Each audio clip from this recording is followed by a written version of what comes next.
வேலைக்கு சம ஊதியம் கோரிக்கையை முன்வைத்து இடைநிலை ஆசிரியர்கள் போராட்டம் 25 நாளாக நடைபெற்று வருகிறது. மேலும் விவரங்களோடு இணைகிறார் செய்தியாளர் ராஜேஷ். வணக்கம் ராஜேஷ், இந்த போராட்டம் குறித்தான முழு விவரங்கள். சுபா வணக்கம். இடைநிலை ஆசிரியர்கள் 25வது நாளாக இன்று போராட்டத்தை நடத்தி கொண்டிருக்கிறார்கள். சென்னை தலைமைச் செயலகத்தின் பின்புறத்தில் இருக்கக்கூடிய கோட்டை ரயில் நிலையத்திற்கு அருகிலே அவர்கள் இந்த போராட்டத்தை நடத்தி கொண்டிருக்கிறார்கள்.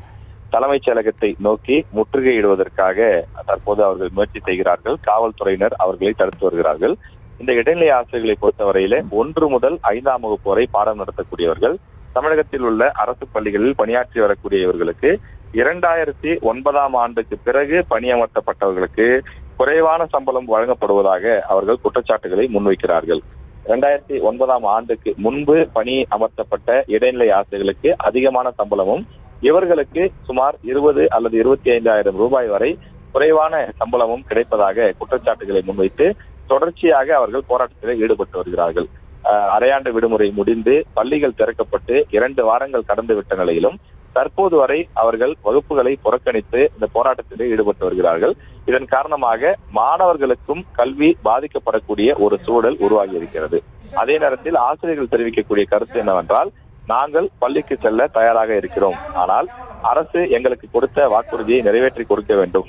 அவ்வாறு வாக்குறுதியை நிறைவேற்றி கொடுக்கவில்லை என்றால் நாங்கள் போராட்டத்தை கைவிட்டு பள்ளிக்கு எங்களது பணிக்கு திரும்ப மாட்டோம் என்று தெரிவித்திருக்கிறார்கள். திமுக தேர்தல் அறிக்கையாக வாக்குறுதி கொடுத்திருந்தது. அந்த வாக்குறுதி எண் 311. அதன்படி நாங்கள் ஆட்சிக்கு வந்தால் இடைநிலை ஆசிரியர்களுக்கு சம வேலைக்கு சம ஊதியம் கொடுப்போம், அவர்களுக்கு இடையே இருக்கக்கூடிய அந்த ஊதிய முரண்பாடுகளை களைவோம் என்று சொல்லி இருந்தார்கள். எனவே இது நீங்கள் சொன்ன அந்த வாக்குறுதி தான். அந்த வாக்குறுதியை நிறைவேற்றி கொடுங்கள் என்றுதான் நாங்கள் போராட்டத்தில் ஈடுபட்டிருக்கிறோம். புதிதாக எந்த கோரிக்கையும் வைக்கவில்லை. மற்ற ஆசிரியர்கள் போல, மற்ற சங்கங்கள் போல நாங்கள் பேச்சுவார்த்தைக்கு உடன்பட்டு கலைந்து செல்வதாக இல்லை. காரணம், 15 ஆண்டுகளுக்கும் மேலாக இந்த ஒற்றை கோரிக்கையை வலியுறுத்தி நாங்கள் பல கட்ட போராட்டங்களை நடத்தி பார்த்து விட்டோம். இன்னும் 1 மாதம் கடந்தால் தேர்தல் வந்துவிடும். அதன் பிறகு எங்கள் கோரிக்கை நிறைவேற வாய்ப்பே இல்லை என்று சொல்லி அவர்கள் தங்களுடைய உறுதியான போராட்டம் என்று சொல்லி இந்த போராட்டத்தை முன்னெடுத்திருக்கிறார்கள். சம வேலைக்கு சம ஊதியம் வேண்டும் என்ற அந்த ஒற்றை கோரிக்கைக்கு தமிழக அரசு தீர்வு கொடுக்க வேண்டும். இதை தவிர்த்துவிட்டு வேறு எந்த விதமான பேச்சுவார்த்தைக்கு அழைத்தாலும் எங்களுக்கு அதில் உடன்பாடு இல்லை என்று தெரிவித்திருக்கிறார்கள். அது மட்டும் இல்லாமல் ஏற்கனவே இது சம்பந்தமாக அறிக்கை கொடுப்பதற்காக ஒரு குழு அமைக்கப்பட்டது.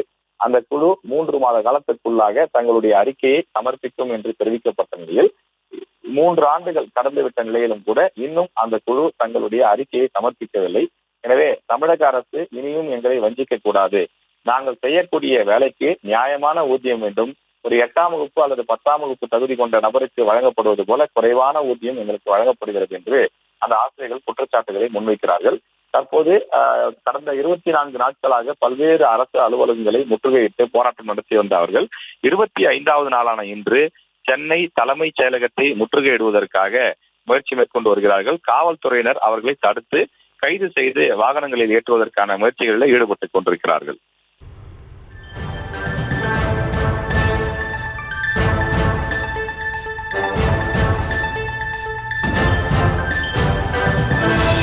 விவரங்களுக்கு நன்றி ராஜேஷ். சம வேலைக்கு சம ஊதியம் கொடுக்கணும் அப்படின்ற கோரிக்கைக்காக நாங்கள் இங்கே வந்திருக்கோங்க சார். நாங்கள் இவ்வளோ தூரம் படித்து டெட் பாஸ் பண்ணி இவ்வளோ தூரம் இங்கே வந்திருக்கோம். எங்கள் படிப்புக்கு ஏற்ற ஊதியம் கொடுக்கணும். என் பிள்ளைங்களுக்கு கூட நாங்கள் என்ன சொல்லிக் கொடுக்க முடியும்? நீங்கள் படிக்க வைக்கவா வேண்டாவா? நாங்கள் படிக்க வைக்கணும். படித்த நாங்கள் எல்லாம் தெருவில் தான் நிற்கிறோம். படிக்காதவங்களுக்கு சலுகைகள் தேடி போகுது, படிக்கிறவங்களுக்கு ரோட்ல தான் நிக்கிறோம்.